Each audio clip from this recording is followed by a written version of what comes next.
یہاں جو بنوانے والے تھے ان کا کہنا تھا کہ آپ نے چھوٹی سے چھوٹی بھی چیز بنانی ہے نا تو بادشاہی کی بالکل مماثلت ہو. وہاں وہ گاڑی پر چلا جاتا, اس کو یہ اختیارات دیے گئے تھے, جب چاہو جاؤ, جتنا پیٹرول لگتا ہے وہ لگاؤ, پیسے لگتے ہیں لگاؤ, لیکن ہو بہو جامع مسجد جو بادشاہی مسجد ہے اس کے ساتھ اس کی مماثلت ہونی چاہیے. جب ان کو بل دکھایا گیا نا کہ اتنا خرچہ ہو گیا, یہ بل ہے, تو انہوں نے کہا کہ بل پھاڑ دو, اور جتنی اس نے اماؤنٹ بولی اتنی ہی اس کو پے کر دی گئی.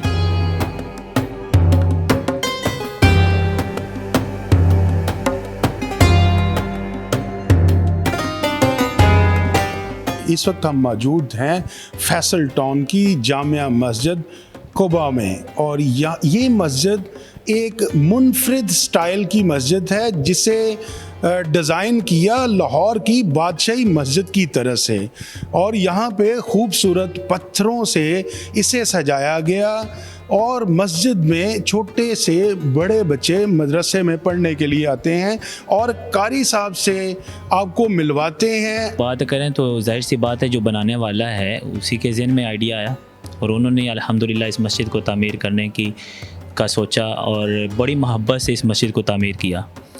اور ان کا نام ہے محترم محمد الحاج یوسف صاحب. یہ ٹیکسٹائل احسان یوسف ٹیکسٹائل کے بانی تھے. ان کے بارے میں آتا ہے کہ جب ان کو بل دکھایا گیا نا کہ اتنا خرچہ ہو گیا, یہ بل ہے, تو انہوں نے کہا کہ بل پھاڑ دو, اور جتنی اس نے اماؤنٹ بولی اتنی ہی اس کو پے کر دی گئی. بڑی محبت سے اس مسجد کو تعمیر کیا گیا الحمدللہ. یہ اس کی سنگ بنیاد 29 اپریل 1993 کے اندر انہوں نے اپنے ہاتھ سے رکھی تھی. یہاں جو بنوانے والے تھے ان کا کہنا تھا کہ آپ نے چھوٹی سے چھوٹی بھی چیز بنانی ہے نا تو بادشاہی کی بالکل مماثلت ہو. وہاں وہ گاڑی پر چلا جاتا, اس کو یہ اختیارات دیے گئے تھے, جب چاہو جاؤ, جتنا پیٹرول لگتا ہے وہ لگاؤ, پیسے لگتے ہیں لگاؤ, لیکن ہو بہو جامع مسجد جو بادشاہی مسجد ہے اس کے ساتھ اس کی مماثلت ہونی چاہیے. ہو بہو اسی کی طرز پہ بنی ہے, تو اتنے ہی گنبد ہیں, 3 گنبد ہیں اور 4 بڑے مینار ہیں, اور اسی طرح 2 اس کے بیرونی راستے ہیں, یعنی ایک بڑا گیٹ ہے, یہ مین گیٹ ہے, اور یہاں پہ چھوٹا گیٹ ہے, اور مسجد کے جو اندرون کو گیٹ لگتے ہیں یہ 5 ہیں اور اس کی 8 کھڑکیاں ہیں. یہاں پہ جو عالم کورس کر رہے ہیں ان میں سے بعض دور دراز سے آتے ہیں, سرگودا ہو گیا, لاہور ہو گیا, کراچی یا پھر سندھ, دور دراز سے یہاں پہ بچے تعلیم حاصل کرتے ہیں.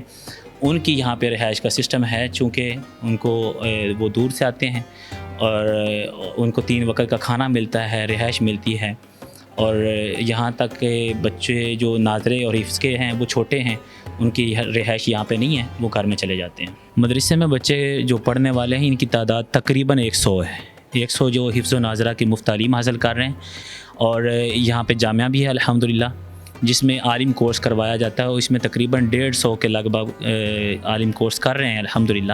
یہ تقریباً اگر کہا جائے کہ منیمم 3 کنال سے تو ہوگی, 3 کنال.